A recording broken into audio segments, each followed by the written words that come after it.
Hello and welcome viewers. आज के इस इंफॉर्मेटिव वीडियो में हम बात करने वाले हैं दार्जिलिंग रोप वे की। अगर आप दार्जिलिंग जाने का प्लान बना रहे हैं और आप दार्जिलिंग रोप वे में जर्नी करना चाहते हैं तो आज का ये वीडियो आपके लिए ही है, क्योंकि आज हम बताएंगे कि दार्जिलिंग रोप वे के लिए टिकट की बुकिंग कहाँ से होती है, दार्जिलिंग रोप वे जर्नी में कितना टाइम लगता है, फेयर कितना है और क्या इसमें आपको खास करना पड़ता है जिससे आपकी दार्जिलिंग की जर्नी बहुत ही अच्छी और भी आसान हो सकती है। दोस्तों, यदि आप दार्जिलिंग में घूमने की टॉप जगहों के बारे में जानना चाहते हैं या दार्जिलिंग पहुंचने के बारे में जानना चाहते हैं कि दार्जिलिंग कैसे पहुंचा जाए या फिर कौन सा बेस्ट टाइम है दार्जिलिंग विजिट करने का, या फिर दोस्तों दार्जिलिंग टॉय ट्रेन के बारे में, इन सभी के लिए हमने अलग अलग वीडियो आपके लिए बनाए हैं जिसका लिंक आई बटन में दिया है, जहां जाकर आपको मिलेगी डिटेल इंफॉर्मेशन जो आपकी दार्जिलिंग की जर्नी को और भी मजेदार और शानदार बना देगी। तो चलिए दोस्तों, अब बात करते हैं दार्जिलिंग रोपवे केबल कार के बारे में। दोस्तों, सबसे पहले हम आपको बताना चाहेंगे कि दार्जिलिंग रोपवे केबल कार को ही दार्जिलिंग का रंगित घाटी रोपवे यानी रंगित वैली पैसेंजर केबल कार भी कहते हैं। दोस्तों, दार्जिलिंग रोपवे केबल कार को रंगित घाटी रोपवे इसलिए कहा जाता है क्योंकि ये रोपवे रंगित नदी के पास है, जहां से रंगित नदी के पास की घाटियों का अद्भुत शानदार panoramic aerial view ropeway cable car से दिखाई देता है। इसलिए इसे रंगित घाटी रोपवे के नाम से भी जाना जाता है। दोस्तों, अब आपको दार्जिलिंग रोपवे से जुड़ा हुआ एक इम्पोर्टेंट हिस्टोरिकल फैक्ट भी बताते हैं। Actually Darjeeling ropeway cable car को भारत के सबसे पुराने रोपवे का स्टेटस भी प्राप्त है। ये सबसे पुराना केबल कार रोपवे है भारत में। दार्जिलिंग रोपवे सन 1856 में शुरू किया गया था। पहले इस रोपवे का इस्तेमाल चाय बागानों तक सामान पहुंचाने के लिए किया जाता था, लेकिन अब रोपवे टूरिस्ट अट्रैक्शन का सेंटर बन चुका है।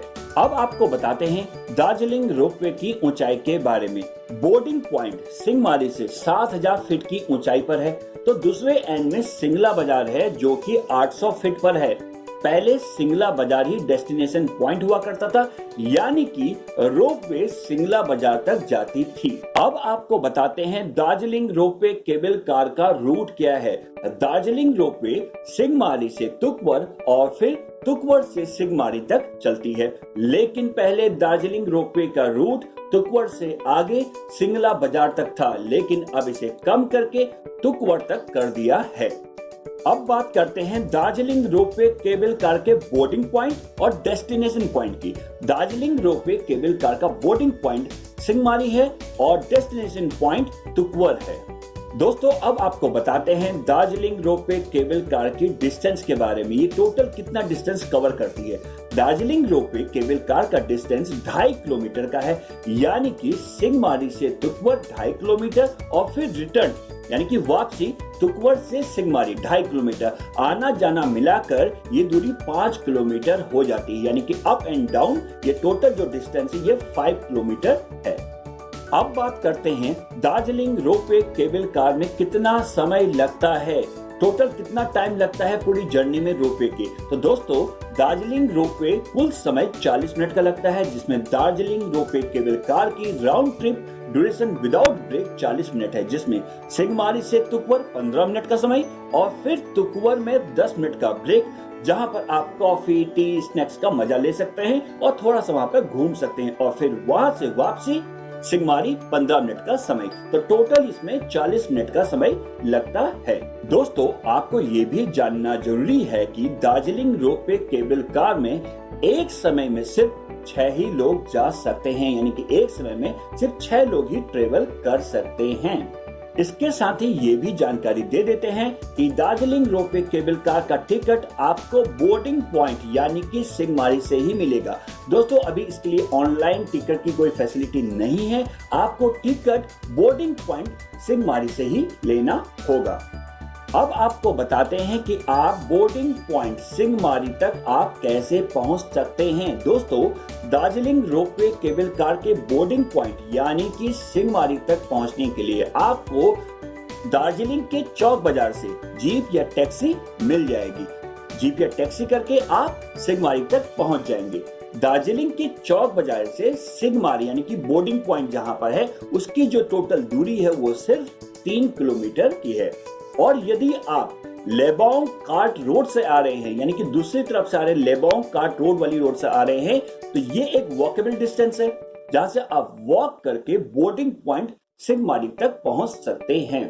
अब आपको बताते हैं रोपवे केबल कार की टाइमिंग्स के बारे में। दोस्तों, रोपवे केबल कार की टाइमिंग ऑफ सीजन में यानी कि मानसून में जून से सितंबर और सर्दियों में दिसंबर से फरवरी सुबह 10 बजे से 4 बजे तक है। वहीं पीक सीजन की बात करें यानी मार्च से जुलाई और अक्टूबर से नवंबर में सुबह 10 बजे से सिर्फ 2 बजे तक ही ये ओपन रहता है, तभी आप टिकट बुक कर सकते हैं। तो ये 2 टाइमिंग आपको ध्यान रखनी है। ऑफ सीजन में 10 बजे से 4 बजे तक और पीक सीजन में 10 बजे से 2 बजे तक। अब बात करते हैं दार्जिलिंग रोपवे फेयर के बारे में। दोस्तों, दार्जिलिंग रोपवे का किराया कितना है?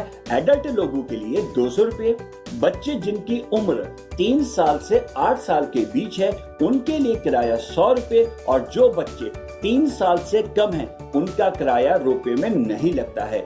इस किराए में आना जाना शामिल है यानी कि राउंड ट्रिप का किराया ये हम आपको बता रहे हैं। इसके साथ ही दोस्तों, आप तुकुवर डेस्टिनेशन पॉइंट पर जब दार्जिलिंग रोपवे 10 मिनट के लिए वहां रुकती है तो आप यहां पर कॉफी, टी, स्नैक्स लेने के साथ साथ यहां पर चाय के बागानों में थोड़ा घूम भी सकते हैं। लेकिन इस बात का ध्यान रखें कि वापस आने के लिए आपको लाइन में लगना पड़ता है।